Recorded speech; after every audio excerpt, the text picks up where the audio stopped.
Este es el esquema de un detector de oscuridad. Además puede ser un buen ejemplo para explicar la red de polarización de un transistor. Básicamente este circuito se comportará de la siguiente forma. Cuando disminuya la intensidad luminosa que incide sobre la LDR, aumentará la intensidad luminosa entregada por la bombilla. Decimos que este es un sistema o un ejemplo bueno para explicar la red de polarización de un transistor por la siguiente razón. Aquí tenemos un conjunto de dos resistencias, una resistencia fija de 10K y una resistencia variable con la luz, la LDR, que en principio configuran un divisor de tensión.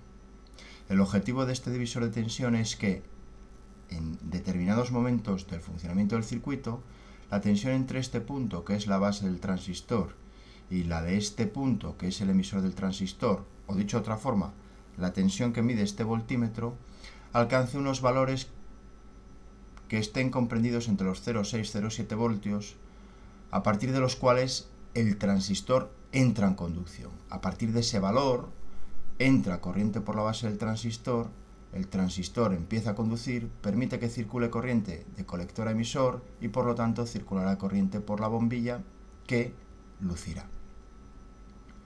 Sucederá que cuanto menor sea la intensidad luminosa que incide sobre la LDR, mayor será su valor resistivo, mayor será la corriente que circula por la base, mayor el grado de conducción del transistor, mayor por tanto la corriente entre colector y emisor, mayor la corriente que circula por la bombilla y finalmente mayor será el valor de intensidad luminosa de esta bombilla. Cuando hablamos de red de polarización de un transistor se da la circunstancia de que cuando el transistor está conduciendo, con independencia de la intensidad con la que éste conduzca, es decir, que circule más o menos corriente por la base, basta con que conduzca, la tensión que mide el voltímetro, es decir, la tensión entre la base y el emisor, se mantiene en unos niveles prácticamente constantes.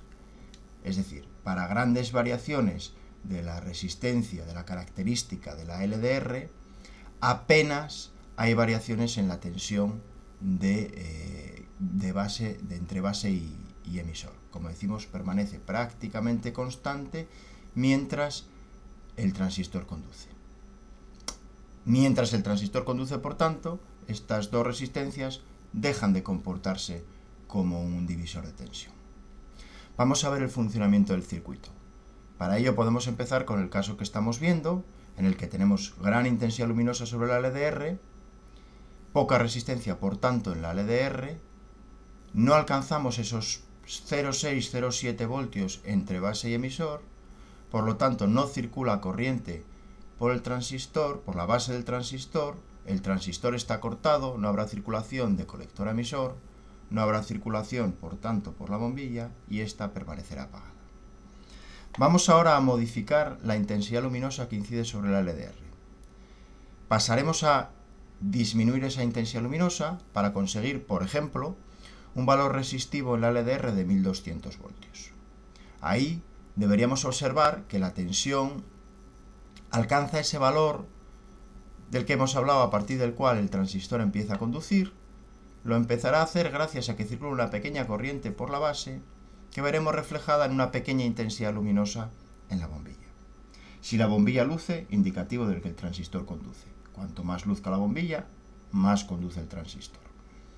Después disminuiremos aún más la intensidad luminosa que incide sobre la LDR hasta conseguir un valor resistivo en ella de 2000 ohmios. En esa situación veremos que la tensión aumenta entre base y emisor, pero lo hace en muy pequeña medida.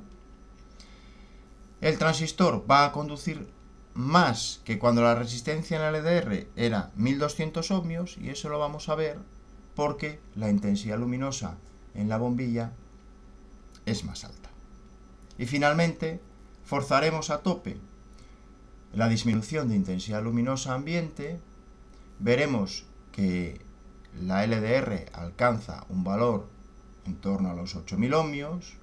Veremos que, como antes, la tensión entre base y emisor se mantiene prácticamente constante, se incrementa, sí, pero lo hace en muy pequeña cantidad, y el transistor conduce lo más que puede en esta aplicación, consiguiendo que la bombilla nos aporte la mayor intensidad luminosa.